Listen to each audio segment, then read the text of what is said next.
Okay. Thank you, Matthew, for coming onto the podcast. Yes, thanks for having me, Alejandro.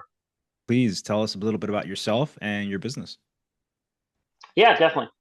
I'm a cradle Catholic, married to uh, my wife of 15 years. We just celebrated last summer. Four Congratulations. children. Yeah, thank you. And I started my blog, The Simple Catholic, 15 years ago. And so I have, it's like I do freelance work, and so I help market Catholic businesses through ghostwriting services. I guess you can call it that way. Um, Sponsored articles and helping them promote their businesses through social media. Um, so I'm on Instagram with my handle at the Simple Catholic.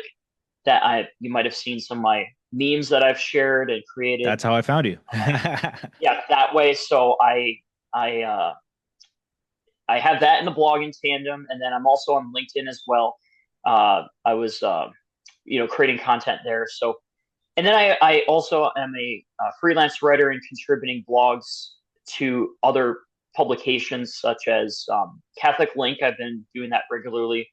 In the past, I've had articles on Catholic Insight, which is a Canadian magazine, and then Catholic Stand as well in the past. And I'm hoping to get some contributing articles for Busted Halo now, which is a Hmm. Catholic website in the United States as well. So um, I love sharing our faith. I'm also a part-time teacher, so I'm doing this.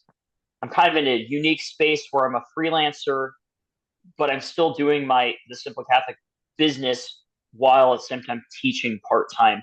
Um, and so it's been a joy. I've been teaching now 2 years, almost 2 years now, and I've been doing the Simple Catholic for close to will be 11 years coming up in May. Oh wow, 11 years. Okay. Okay. I mean, I figured I didn't know it had been that long. Congratulations. Yeah. Yeah, thank you. Yeah, it's kind of it started out just as a blog, just wanting to share my thoughts as a teacher, and I was a volunteer catechist as well, so I was sharing my thoughts about theology and parenthood and how to teach your kids of faith, and then and then over time, it's kind of evolved where I've interviewed a variety of Catholic businesses, individuals, organizations to help kind of promote their business, but also doing sponsored posts to help promote their business and through kind of branding and content marketing.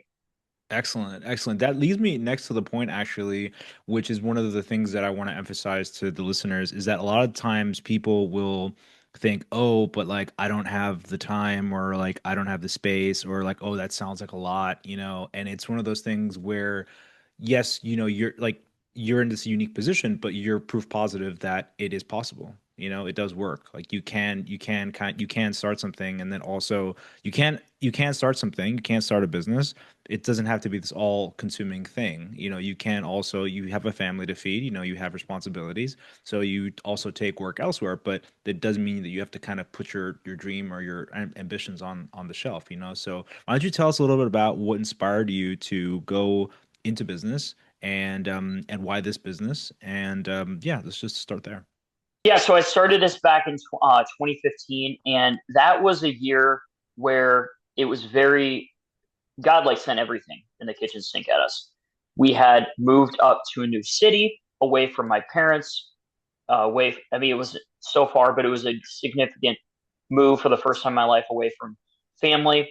We took new jobs. We had a lot of medical issues for my daughter. The first of 4 year surgeries occurred that year. We Mm, had a severe miscarriage, which is the central event of that mm, year.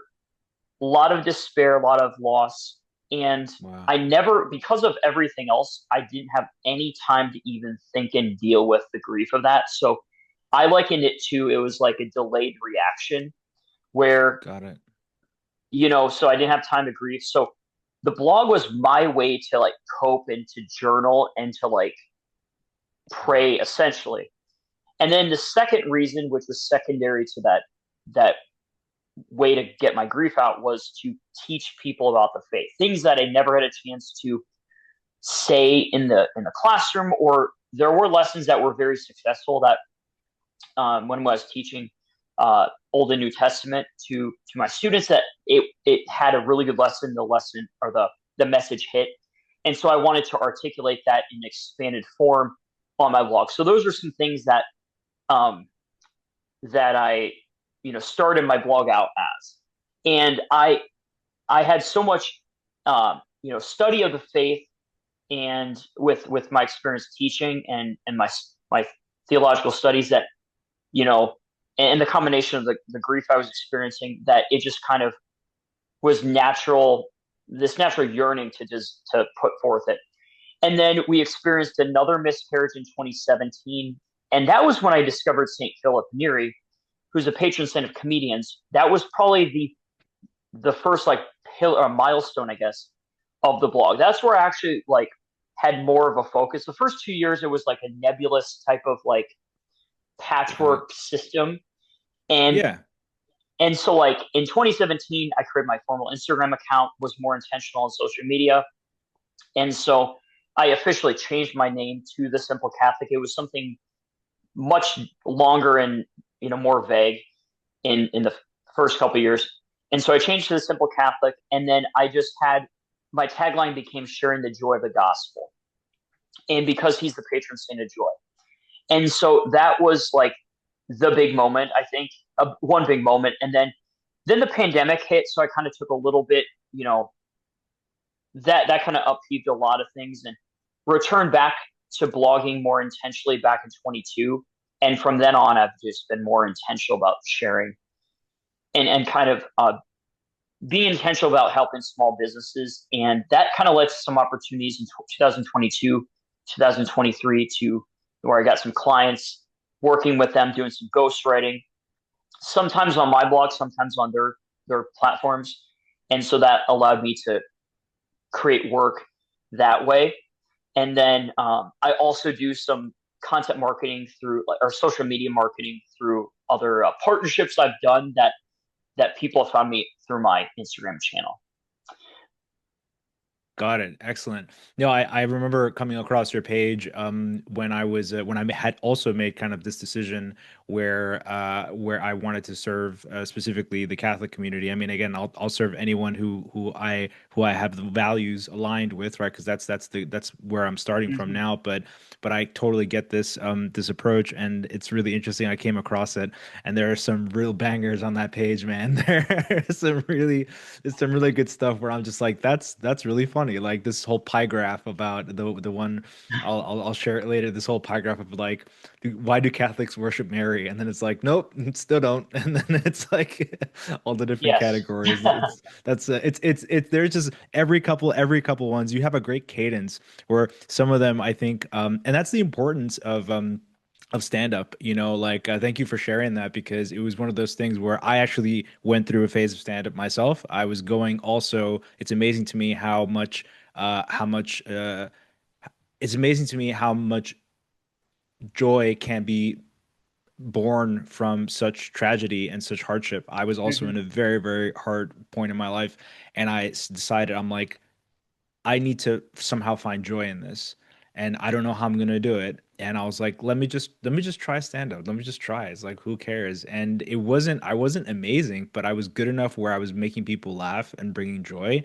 And Mm-hmm. that helped me through my own challenge. So I can really one-to-one kind of relate to this. And that's why when I came across your page, I was just like, okay, this guy knows what he's doing.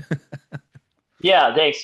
And humor is, I always enjoy like sitcoms, like I grew up watching Everybody Loves Raymond, Yeah. um, that 70 show, which is not necessarily the most appropriate show to watch, but there's still a lot of humor. Seinfeld, again, not always the most appropriate, but I still watch it. It's one of my favorite shows. And I think they just do so much, like they do such a great job with that. And Jerry Yeah. Seinfeld's a great stand-up comedian with that. The thing is, when you watch these shows, you want to make sure you take what's good from it. And like, obviously, there's some topics that are, not necessarily the holiest, but you want there's value in the humor. And The Right. Office has been like the Classic. United States version of the Office, which originally was based off the British Office, um, that went on to be for 9 years, and it was something that I consistently looked to for consolation in my time of grief. It was first of all the sacraments and prayer, and then it was music, especially through Matt Maher's music, and then the third one was watching The Office comedy, and it was just a constant. So that's where comedy can be helpful, but the glue, the primary thing was the sacraments. Comedy is a great supplement. It's a great vitamin, I would say. It's not the cure. The cure is obviously only the sacraments, but the beauty of our this world is God has given us so many things to supplement us with Yeah. that. And I've noticed more and more that we need to lean into comedy. We need to lean into the joy of creation. Specifically, I've taken as a teacher, I've learned more and more to see the value of studying nature when we take our students out for nature walks. When my dog is, we just got a dog. I've never had a dog ever. We got a dog a couple years ago, and I'm seeing the joy that in creation, in the humor that the dog has, Yeah.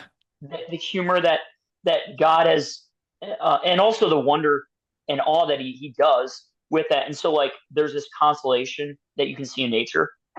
And so, but yeah, humor is a great way to attract people, to delight people. HubSpot, when I did a HubSpot marketing certificate, they use the word delight. You want to delight your Mm. prospects or customers, and Hmm. humor can be a great way to delight that. And so I have been, I just you mentioned I have a cadence. I don't really have any specific, you know, content like official calendar. I Hmm. have Hmm. just created this natural cadence that's based Yeah. off a liturgical year. And so things that Ah, I've okay. found over the course of the year that I've created for each particular feast day, for example, Epiphany. I had so many humorous memes about the Feast of the Epiphany.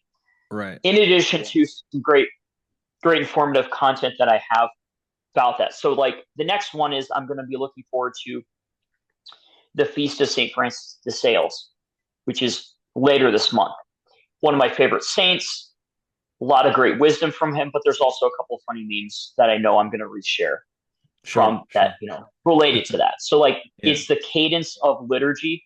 And for me, it works with my niche, um, and and so that's like for anyone who's a Catholic business owner, it's a great way to just have a natural content strategy Yeah. with that when it's built and centered around the liturgy.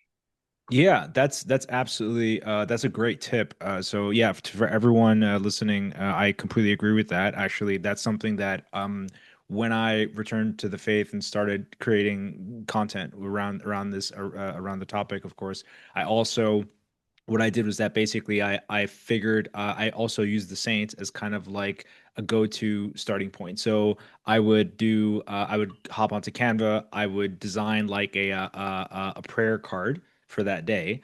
And I would then just create, it was just a single double-sided, two-page PDF. And I would say, okay, hey, happy feast day of the saint, a little blurb about the saint, and their life perhaps. And then like if there's a prayer attached to the saint, then I would include the prayer, right? And Yep. then yeah, and that's something that like in people, and I didn't even know, like I was just pushing it into like my local Catholic group, like the ones that I belong to. And it wasn't until I ran into them at one of the guys at a networking event where he was just like, "Hey man," he's just like, I really like those," then I'm just like, "Great, Mm-hmm. that's good, man. I'm happy." Like I just put them out there, and I want people, as you said, just in the joy of bringing the faith and bringing exposure. And if someone uses them, great. It takes me all of like 10 minutes to do. It's no skin off my Mm-hmm. back, and I like doing it, right? And so I think that also speaks to that's very encouraging for anyone who's thinking about it, where it's like, or thinking about a business, is that it should be a joyful experience. It should be. Right. And it doesn't mean it's always easy, but there's No, this sure. joy. And I've learned that, at any moment, and I especially like when I went to the National Eucharistic Congress last year in the United States in the summer of 2024, that was where I had this even deeper conversion where I realized that, you know, I need to take my prayer life even more seriously. So that was where we really focused on building adoration into our regular schedule. And that, I think, is very powerful for any business owner. You want to have a solid prayer life and get before our Lord, because he's gonna help you in your spiritual life, but also practically you're gonna be more settled down, even Centered. keeled, Yeah. centered. It just he's going to provide some clarity when it comes to either business deals you close, or who you should pursue for prospects, or clarity of messaging when you're creating content. um, all aspects of that, how you're going to continue to learn your craft, who to network with, how to shape your message and everything. And it's in that prayer. And Right. so it's very, very important. This year, I think one of the fruit of that, like being more attuned of that, is like I just on someone on LinkedIn posted about this consecration kit to consecrate your business. And Mm, so I'm going to do that this year, where it said, hey, just message me and we'll send you a kit for it. And so I got this cool. consecration kit late last year. And so the whole point of it is, I think it's a 9-day like novena to Hmm. consecrate. So I want to start on a significant day. So I might start on like Francis of the Sales feast day, because he's a significant saint. He's a patron saint of writers. And Right. so I've leaned into him. I've leaned into St. Philip of Neri, because of those two kind of pillars of my business, that Hmm. the joy and the humor, but also I'm a writer. And so if you are a business owner, consider doing a consecration. If you ever, um, feel free to message me on Instagram about that. And then also find out who your patron saint of. So if you are in the financial industry, there are, several patron saints of finance, or banking, or or insurance. If you are in the field of like the crafts, there's a lot of, Yeah, many. and then each individual craft, whether you're a sewer, whether you're you know working with textiles, something, uh Yeah. We don't have any more those we don't have niche. blacksmiths anymore, but there's a few other crafts. Yeah, yeah, but all those crafts, there's a lot of saints that are attached to that. For those that are marketing, there's saints for that. Writers, obviously, is Saint Yeah. uh, Francis de Sales, and John the Evangelist as well. So, really, really stepping up your prayer life is going to enhance your whole life. It's not going to Yeah. make it easy, because God will give you the grace and the clarity to proceed in your business, uh, how He wants you to go. Because ultimately, your business is a gift. It's no different than Right. your family or any other gift that you are given in life. It's a gift, and so we're called to be stewards. And Right. so of our gifts, which are born from our natural talents that He has given Yeah. us, which is a gift in itself too. So Amen. Amen. I want to touch really quick on some of these, circle back on some of the challenges, because I think also people initially, there is, again, there's the classic, they're the things that you don't know that you don't know. And then there's the unknown unknowns, the known unknowns, and then just, what's coming after. And so, what are I find that if you could share some of those things that you learned, some of those early challenges, that you had to overcome, and that maybe where faith played a role. We now know, again, as you said, great tip, develop a strong prayer life, which I think could be said universally across, just as being a person of faith. It helps mm-hmm. across all platforms. But what are some things that some early challenges that you think, hey, listen, this could come up, but you persevered through. Yeah. Yeah. So the first one, maybe not like a big challenge, but it was, I mean, it's significant, I think, is if you are creating strategy, you want to consider, are you on a rented space or an owned space? And what I Hmm. mean was, like, social media is more of a rented space. So you can Right. certainly build a following on social media. However, let's say something happens to Instagram, not saying it's going to, or X or any of the other like TikTok, anything. Let's say something happens where it's down for extended periods of time, or it gets shut down. Something happens. Right. What happens to your following? Are you able to direct them to somewhere else? Right. You want to have diversify where you're at. The main thing is you want to have your own house instead of an apartment. And so what that could look like is WordPress website. WordPress, I believe, powers like 40% of the internet. So I, when I was researching, that I picked WordPress because at the time it was the majority of, it was very popular. It still remains popular. And so I picked that as my blog. I was able to do the free domain for like, I think it paid just $20 for the domain name for a couple of years. But then I learned that I needed that business plan. And so I Mm. think, no, that was great value. Now I wasn't able to get there quite just yet, like when I started out, because it had, a cost associated with it. But eventually, knowing you will have to pay a cost for those business plans, whether it's, for WordPress or Wix, or if you do Substack. I know that there's the other school of thought where do you do Substack and create a newsletter in that way? That's still, you're kind of owning that space. Um, Consider that, doing that, and then having your social media in tandem with that. And so consider too, are you going to build your social media first, or are you going to have your own space and then build that first? And I Right. chose to do the website first, and then I added my social media later. Not saying that that's like the only way to do it, because some people want to build their social media following first and then add a website like an Etsy shop or Shopify and then do it, funnel it that way. So you certainly can do that, but just kind of think in your mind what direction you're going to do. Are you going to, build your social media following kind of first, or are you going to build your like newsletter, your presence online, SEO presence? That's kind of how I was able to attract a lot of inbound clients, is through my SEO work, through my blog, and then all I'm kind of doing that in tandem on Instagram as well. And then Got it. also email marketing can be very powerful too. It's something that I don't have like a natural cadence. Eventually I want to. And there's some people that I know through LinkedIn that I want to eventually hire to help me with that email marketing. I'm not there yet, but that's something I've had a dream of. So to kind of consider that, email marketing is very, very powerful. So I know, but I've taken the value of what I've done in email communication and apply that to some other work that I'm doing for other Catholic businesses.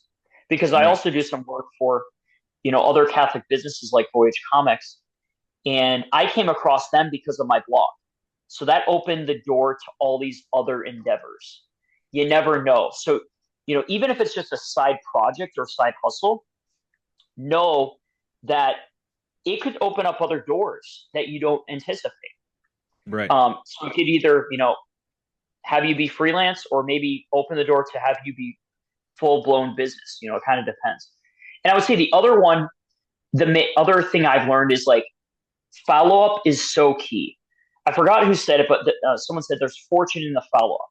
And I heard that cliche, and I kind of knew that you needed to follow up, but like in every work that I've done, whether I was doing a local magazine in my city, or working for Voyage Comics, or even in my own freelance stuff, it takes like 7 follow-ups to actually secure a sale. And 7 touch so points. Yeah. 7 touch points. And what I've learned is the virtues of patience and perseverance, if I can talk. Um, those are key. I've heard people mention like, thank you for your patience, thank you for your perseverance. And it's hard to do that, especially when you don't get a response from someone that you might have anticipated. Like, I think this is a great fit, you know, but it's like planting seeds. Yeah. Business has taught me so much more about the parable of the, Sower. parable of the sower, and then also the parable of the workers that said, yes, we're going to work with you, or yes to Jesus, and then they no show. Mm. That has taught me so much where, and, and to not take it so personally, understand that people are very busy. And there's been times where, I might have not always followed up with someone that is pursuing me as a prospect.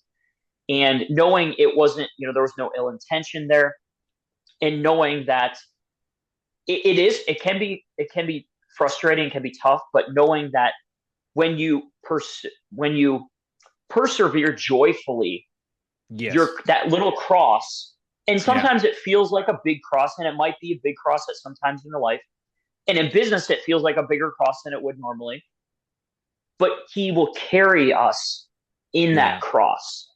So that's like, and that's where your prayer life will help you with that cross, Yeah. because no matter what industry you're in, that's going to apply every, and I don't see it off talked to enough in LinkedIn. I try to pay attention to those things, and I don't see people talk about that I don't know if phenomenon is the right word, but like, Yeah. Yeah. just I see that even in Catholic circles, and people that claim to be, all these great, great people of faith, and they claim to be, they say all the words that, like, yes, we are interested in this product or service, and then they just disappear off the face of the earth. Yeah. Yeah. Um, you don't know what happened to them, and then they never say yes or no, with that, and that can lead to some uncertainty. But the value is, when you, I've learned in doing this work and some of my other work, like with Voyage Comics or with the magazine, is that there have been times where I've gotten sales where I continue to pursue, but it's joyfully, and it's way like just checking at them at key points. Right. How's your how's your Christmas doing? How is, your Feast of the Epiphany? Just these natural liturgical touch points. And Yeah. I come at it from a place of joy and actual curiosity. So I pray for them, and I pray for my business.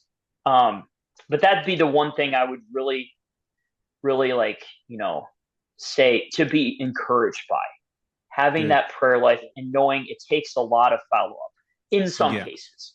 Some Yeah. cases Yeah. it doesn't. Sometimes, I've had some clients that just pursue me, and that boom, immediately. But then there's times where it's like takes a while. And that's okay, because everyone works at different paces, and God gives you gifts and opportunities in when you need them. I've Yeah. realized, you know. Yeah. So, and In then his I guess timing. another challenge, yeah, timing. And then another kind of set of challenges is like the tax side. Like, I don't really know too much about that, so I just kind of, we have a tax professional that does all our taxes, and so I'm going to continue to be kind of like paying attention to like the tax side of things. But that's something that's not even really on my radar right now. Maybe Yeah. it should be more. But that's Is something I think every, Is Saint Matthew still this patron saint of taxes, or I think did he so. let Yep, that go? yep, yes, yep, yep. So I'm still learning and paying attention to that, but that's something that, might, because I love content marketing, I love writing. That's been my major focus. And I love, client relations and everything.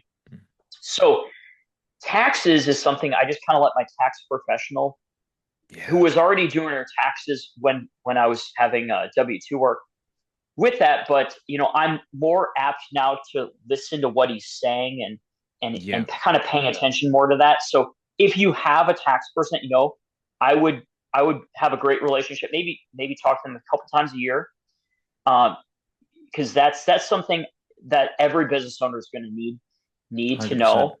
And it's not going to always be on your radar, because you want to obviously be talking about your mission and your products, your service, your employees, if you have employees, your customers first and foremost. But taxes is something that, you know um, that should be important, and it's often overlooked, at least in my case. Yeah, yeah, 100%. I mean, to Caesar what is to Caesar, right? So we also have Right. certain obligations that we have to Yeah, fulfill. we have that obligations, but we don't know all the ins and outs, or like what's the best practice, how we can do that, and or if Yeah. there's like certain things we could do to make it paperwork easier, Yeah. um, to manage and stuff like that. So that's something just to kind of consider. with that, and to know that too. And then, there's ins and outs of like, what would you file? Do you file as a LLC? Do you file as an S corp, file individual? Like, what does that look? And I'm not an expert in that, so that'd be something to probably consider with that, because I know it does matter, what those. But I'm not an expert in that, so that's why you know those experts in your immediate sphere of network or influence, there should be like gold to you guys. Right, exactly, exactly. And so find a good Catholic accountant. Yes, because they will be Um, able to have, they know their expertise, and it's right, from their world, our shared right. worldview. Yeah, exactly. I just wanted to, as we slowly start to wrap up the episode, I wanted to actually say that go back very quickly to what Matthew was talking about in terms of follow-up. So Matthew and I kicking off this episode is a proof positive that he practices what he preaches. Because there was a lot of stuff. I reached out to Matt. I think it must have been back in the summer.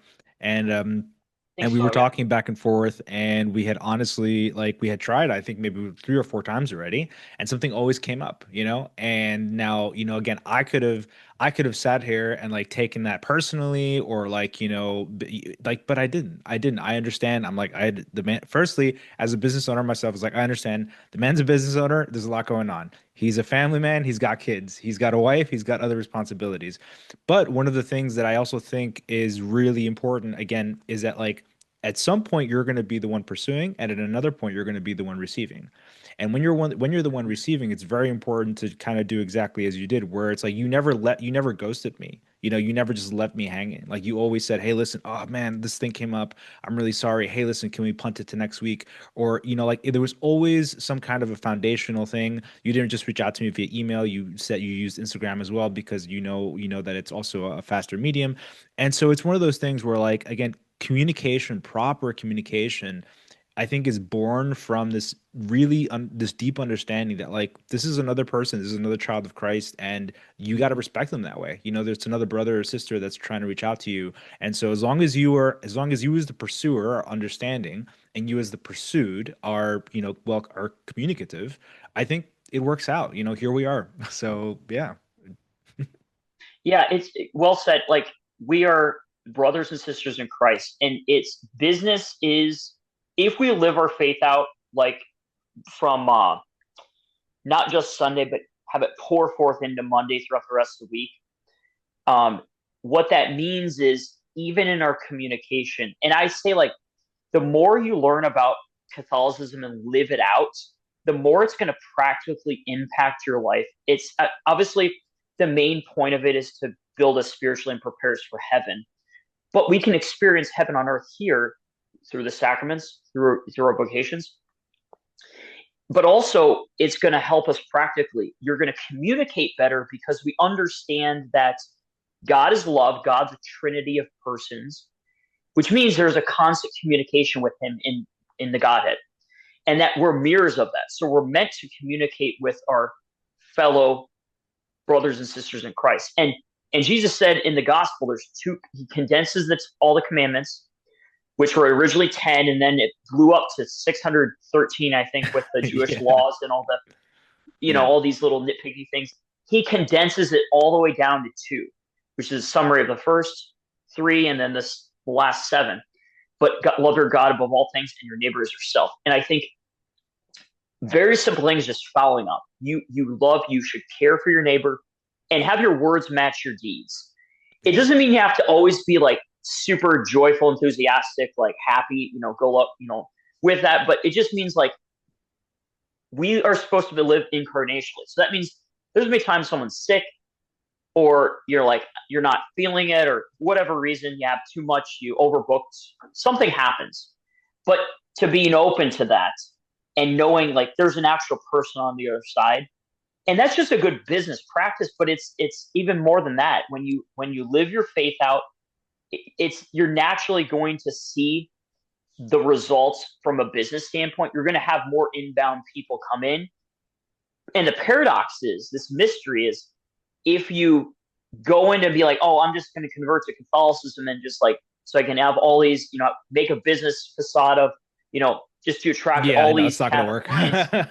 It will work in the short term, but unless you are like fully enculturated in that and in fully like embracing that day in Yeah, day out and literally having your whole life be centered around it, um it doesn't mean like you never watch any secular stuff, or because I love watching Seinfeld, but my day begins and ends with prayer, you yeah, know and even the things that I watch, or I'm careful of like censoring some stuff with my kids when we watch some certain secular things, but you see the good in everything, and your sacraments are in the center. The sacraments are the center of everything, and that just leads to just communication, which yeah. is the fruit of it's the fruit of all the living a virtuous life if you can Sure. communicate well and consistently. So Yeah, sure. 100%. No, I'd love that. That I think leads maybe perfectly into the next my next and final question, where what is something that you would what is something that you would tell your early self when starting the business? Like before, when I know that you mentioned earlier that it's like, okay, it wasn't so hard and dry. It was kind of like, hey, I'm dealing with this, right? Like I've got some pain, I'm dealing with it. This is my mode of dealing with it, along of course with my prayer life, but like this is an externalization of that. And then now you and then now it's a lifestyle essentially. So but there, and then you mentioned the challenges, but what is maybe for somebody considering and going into the business for themselves, what is something that you would have said to yourself earlier, or would say to yourself earlier, if you could? create without expectation, which is I kind of already was doing that, but like even more overtly. Like Mm, create without expectation and provide like an super abundance of value. Like, and I think I was already kind of doing that, but just to be more generous. And I think the only reason I'm able to do that now is by scheduling Eucharistic adoration and forming my prayer life through the pillar of night prayer of liturgy, the hours, has supercharged my prayer life. It is the sacraments are regenerative, and so God will like constantly be like regenerating us, renewing us, making us new and new and new. And so being able to stand before God uh, in prayer, in adoration, that is the best way to continue to remain in His presence. And you got to still make regular confession, but if you go to adoration consistently, you're probably not going to have to go to confession as often because you're more in mm, communication with Him. Doesn't mean you can't. It doesn't. It's not a replacement for confession, but it definitely is that enhancement of when you go to confession, then you receive the Eucharist, and then you go to adoration. And so I would say, you should have scheduled adoration in your calendar 15 years ago. mm, I mean, I should mm. have done that when I was married, but even when as a business owner, I should have done that 10 years ago. Got And it. so that's important. And then I think there's value. The second thing is like always be willing to continue to follow up with people and introduce yourself and find it doesn't mean it's every day. Like some people, you know, want to do that every day, but like at least weekly, do something where you're following up with someone. So it's by text message, calling, messaging on Instagram, emailing. You got to follow up with people and do some outreach at least once a week because you're planting seeds for your business.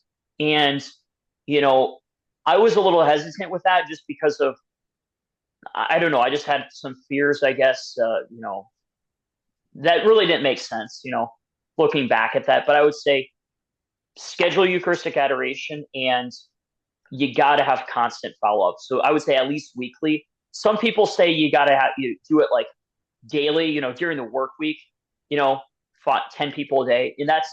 And if I was doing this full time, not teaching, because I took on the teaching job knowing that was a gift from God and I was called to that. And it did impact my freelance in some capacity. So if I was full time with this, I would say probably at least twice a week doing, maybe 3 times a week doing that. But if you're a freelancer like me that has a full time job that wants to have, you could say, side hustle or supplemental income to help you with your family, set you up for whatever you want that to be, Right. it's at least minimum of a week for Right. people in the freelance space. You can't go Right. more than a week without that. And I think that's feasible with even if you have a full time job or multiple things going on like I have, Yeah. and just spend like 30 minutes of concentrated work doing that. You'd be surprised how many people you can reach out to, Yeah. and you can still tailor the message, but have it be still a general message, but making sure you use their name, you genuinely mean it, and so that I think that goes hand in hand with prayer. When you are praying, you're going to Right. genuinely mean it. Right. So that's the two things I wish I did 10 years ago. But I'm glad I did that. Started doing that a couple of years ago. So better late than Cool. never. Yes, Yeah. absolutely. Absolutely. Well, you heard it here first, boys and girls. But honestly, it's so much. I feel like everyone I talk to is always like, Eucharistic adoration, you know, is is the source and summit. So get there first, and then, of course, as you said very eloquently, follow up, mean it, really care, work from the heart. That is key. And yeah, besides that, I think it's been thank you so much for coming on. Um, Yes. Thank you. and and I look very much forward to having you back and hearing about how the business is going, how the family's growing, and yeah, what other blessings God has in store. Thanks a lot, Matthew. Awesome. Thanks, Alejandro. Take care. Bye. Yeah. Bye.